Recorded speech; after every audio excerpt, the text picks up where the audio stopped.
جس دن روزہ ہو جائے گا نا، اب وہ سیلیبریٹ کرنا اس کو ممکن ہے ہی نہیں، اس میں جشن کا تصور ہی ختم ہو گیا. جو ہماری عیدیں ہیں ان میں روزہ رکھنا جائز ہے؟ عید الفطر کو کوئی روزہ رکھے؟ بولو بھائی. اگر جس دن روزہ رکھا وہ عید نہیں ہو سکتی، جو عید ہے وہ روزے کا دن. کیا خیال ہے؟ عید اور روزہ ایک دوسرے کے کیا ہیں؟ اپوزٹ. کیونکہ عید ایک خوشی کا دن ہے اور اس کو سیلیبریٹ کرنا ہے. تو سیلیبریٹ جو کیا جاتا ہے کھا پی کے کیا جاتا ہے یا بھوکا رہ کے کیا جاتا ہے؟ عید میلاد النبی صلی اللہ علیہ وسلم کے حوالے سے یہ اعتراض بھی کیا جاتا ہے. عام طور پہ آپ نے سنا بھی ہوگا کہ مخالفین اہل سنت کے خطبہ اپنے خطبوں میں تقریروں میں کہتے ہیں جی دیکھیں اسلام میں عیدیں دو ہیں، یا آپ نے تیسری عید کہاں سے نکال لی ہے. اور عید میلاد النبی صلی اللہ علیہ وسلم کے حوالے سے لفظ عید کا اطلاق کرنے پر بہت سارے اعتراضات کرتے ہیں. حالانکہ جو بندہ بھی کوئی تھوڑی بہت سوجھ بوجھ رکھتا ہے، اس کو کتاب و سنت کی کچھ معلومات ہے، تو وہ اس بات کو سمجھتا ہے کہ لفظ کا اطلاق جو ہے وہ ضروری نہیں ہے کہ ہر لفظ کا اطلاق کسی چیز پر وہ شرعی اطلاق ہو. لفظ عید کا میلاد النبی صلی اللہ علیہ وسلم کے حوالے سے جو اطلاق کیا جاتا ہے تو عید کا وہاں معنی پیش نظر رکھا جاتا ہے. عید کا معنی ہے خوشی. آپ لغت عرب کی کتابیں اٹھا کے دیکھ لیں تو عربی لغت کی تمام کتابوں میں عید کا معنی کیا لکھا ہے؟ خوشی، مسرت، خوشی. اور ان میں سے میں آپ کے سامنے چند حوالے بھی پیش کرتا ہوں. لغت کی ایک بڑی معروف اور مستند کتاب ہے عربی لغت کی، لسان العرب. علامہ جمال الدین ابن منظور افریقی نے اس کی جلد 3 صفحہ نمبر 3159 پہ عید کا معنی لکھا ہے. وَالْعِيدُ عِنْدَ الْعَرَبِ الْوَقْتُ الَّذِي يَعُودُ فِيهِ الْفَرْحُ. عید عرب والوں کے نزدیک وہ وقت ہے جس میں فرح یعنی خوشی لوٹ کے آتی ہے. تو جس وقت خوشی لوٹ کے آئے اہل عرب اس کو عید کہتے ہیں. امام محدث مولا علی قاری اپنی کتاب مرقات مشکات شریف کی شرح جلد 3 صفحہ 477 پہ لکھتے ہیں کل اجتماع للسرور فهو عند العرب عید. ہر اجتماع جو خوشی کے لیے منعقد کیا جائے فهو عند العرب عید، وہ عرب والوں کے نزدیک عید ہے، اس کو عید کہا جاتا ہے. تو عید کا معنی کیا ہے؟ خوشی کا اجتماع، خوشی کا موقع، خوشی کا دن. اس کے لیے عید کا لفظ جو نا وہ اس کا اطلاق کیا جاتا ہے. امام راغب اصفہانی علیہ رحمہ اپنی کتاب مفردات القرآن، قرآن مجید کے کلمات کے معانی کا ذکر کرتے ہوئے اس کے صفحہ نمبر 355 پہ لکھتے ہیں یستعمل العید فی کل یوم فیہ مسرۃ. عید کا لفظ استعمال کیا جاتا ہے ہر ایسے دن میں فیہ مسرۃ جس میں خوشی حاصل ہو. تو لغوی طور پہ بھی خوشی والے دن کو عید کا دن کہا جاتا ہے. یہی وجہ ہے کہ سعودی عرب میں آج بھی یعنی اس سن میں بھی اور ہر سال وہ عید الوطنی مناتے ہیں. جس سال وہابی تحریک نے ترکوں سے حجاز مقدس کی حکومت لے کر اس پہ قبضہ کیا تو جس دن ان کی ایک ریاست اور اسٹیٹ السعودی العربیہ قائم ہوئی تو اس ہر سال میں اس تاریخ کو وہ عید الوطنی مناتے ہیں. عید الوطنی کا یہاں معنی وہ شرعی عید نہیں ہے بلکہ خوشی جس دن انہوں نے ایک وطن اور انہوں نے ایک ریاست قائم کی ہے. تو معلوم ہوا کہ لفظ عید جو ہے یہ کس کے لیے استعمال ہوتا ہے؟ خوشی کے لیے استعمال ہوتا ہے.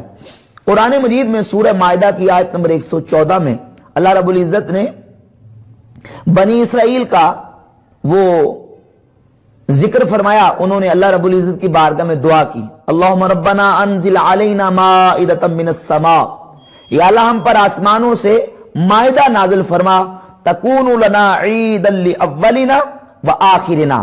جس دن آسمانوں سے مائدہ یعنی دسترخوان نازل ہوگا وہ دن ہمارے پہلوں اور ہمارے بعد والوں کے لیے آخری لوگوں کے لیے عید کا دن ہوگا.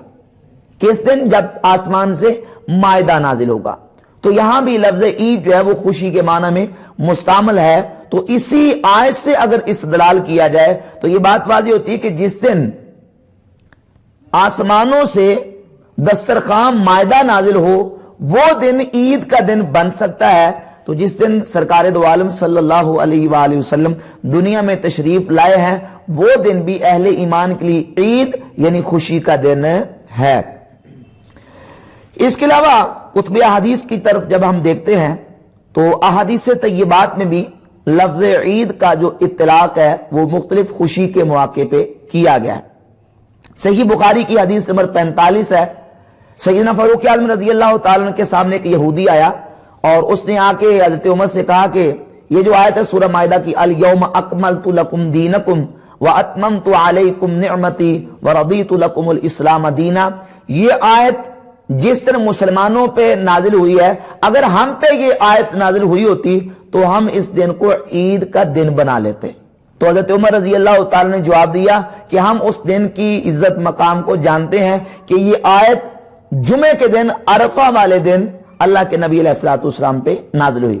شارحین کو دیکھیں، اسی حدیث کے شارحین نے لکھا کہ حضرت عمر کی مراد یہ ہے کہ یہ آیت ہم پر تو پہلے ہی سے عید کے دن یعنی عرفہ اور جمعے کے دن نازل ہوئی ہے۔ اور اس کی مزید تائید جامع ترمذی کی حدیث نمبر 3044 سے ہو جاتی ہے کہ حضرت عبداللہ ابن عباس رضی اللہ تعالیٰ کے سامنے جب کسی یہودی نے یہ بات کی تو حضرت عبداللہ ابن عباس نے تو لفظ عید استعمال کیا۔ آپ نے فرمایا کہ تم کہتے ہو کہ ہم پہ نازل ہوئی ہوتی تو ہم اس دن کو عید کا دن بنا لیتے، تو یہ آیت تو ہم پر پہلے ہی دو عیدوں کے درمیان نازل ہوئی ہے، دو عیدوں کے درمیان۔ اور دو عیدیں کون سی ہیں؟ عرفہ کا دن اور جمعے کا دن۔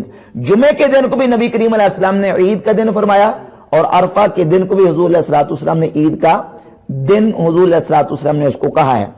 جمعے کے دن کو سرکار دو عالم علیہ السلام نے عید کا دن کہا۔ یہ حدیث سنن ابن ماجہ حدیث کا نمبر 1098، حضور علیہ الصلوۃ والسلام نے ارشاد فرمایا ان ھذا یوم عید جعلہ اللہ للمسلمین، کہ یہ جمعے کا دن اس کو اللہ نے مسلمانوں کے لیے عید کا دن بنایا ہے۔ جمعے کے دن کو مسلمانوں کے لیے عید کا دن بنایا، جمعے کا دن بھی عید کا دن۔ اور اب آ جائیں عرفہ کے دن کے والے سے، سنن ابی داؤد کی حدیث نمبر 2419 ہے، اس میں 7 لفظ موجود ہیں، یوم عرفہ و یوم النحر و ایام التشریق عیدنا اہل الاسلام۔ عرفہ کا دن یعنی 9 ذی الحجہ کا دن اور یوم النحر یعنی قربانی کا دن اور ایام تشریق عیدنا اہل الاسلام، یہ سارے کے سارے دن ہمارے مسلمانوں کے عید کے دن۔ یہ دن کیا ہے؟ عید کے دن ہے۔ تو حدیث سے بھی پتہ چلا کہ جمعے کے دن کو عید کہا گیا، عرفہ کے دن کو عید کہا گیا، یوم نحر کو عید کہا گیا اور ایام تشریق کو عید کہا گیا، عید الفطر بھی عید کا دن، عید الاضحیٰ بھی عید کا دن۔ تو جس دن عرب کی لغت کے مطابق خوشی حاصل ہو اس دن کو عید کے لفظ سے موسوم کیا جا سکتا ہے۔ اور بالفعل اگر آپ نے اس کا مشاہدہ کرنا ہو تو سعودیہ والے ہر سال عید الوطنی کے نام سے وہ ایک تیسری عید مناتے ہیں۔ تو یہ جو بدعت کا فتویٰ ہم پہ داغنے والے ہیں، ذرا یہ بدعت کا فتوے کا رخ ذرا ان کی طرف کریں تو پھر ریال بند ہو جائیں گے، ریال ان کے کیا ہو جائیں گے؟ بند ہو جائیں گے۔ تو ان حدیث سے بھی یہ بات بالکل واضح ہوئی کہ لفظ عید جو ہے وہ لغوی طور پر استعمال کیا جاتا ہے خوشی کے معنی میں۔ تو اہل ایمان کے لیے اس سے بڑھ کر اور خوشی کیا ہو سکتی ہے کہ جس دن سرکار دو عالم صلی اللہ علیہ وآلہ وسلم دنیا میں تشریف لے کے آئے اور ہمیں اللہ رب العزت نے حضور کی برکت سے ایمان نصیب فرمایا، اور اللہ رب العزت نے نبی کریم علیہ الصلوۃ والسلام کی صورت میں جو اہل ایمان پر اتنا بڑا احسان کیا ہے، یقیناً یہ دن مسلمانوں کے لیے بہت بڑا خوشی کا دن ہے۔ اس لیے ہم اس کو کہتے ہیں عید میلاد النبی، نبی کریم علیہ الصلوۃ والسلام کے میلاد کی خوشی کا دن، اس لیے اہل ایمان اس کو خوشی کے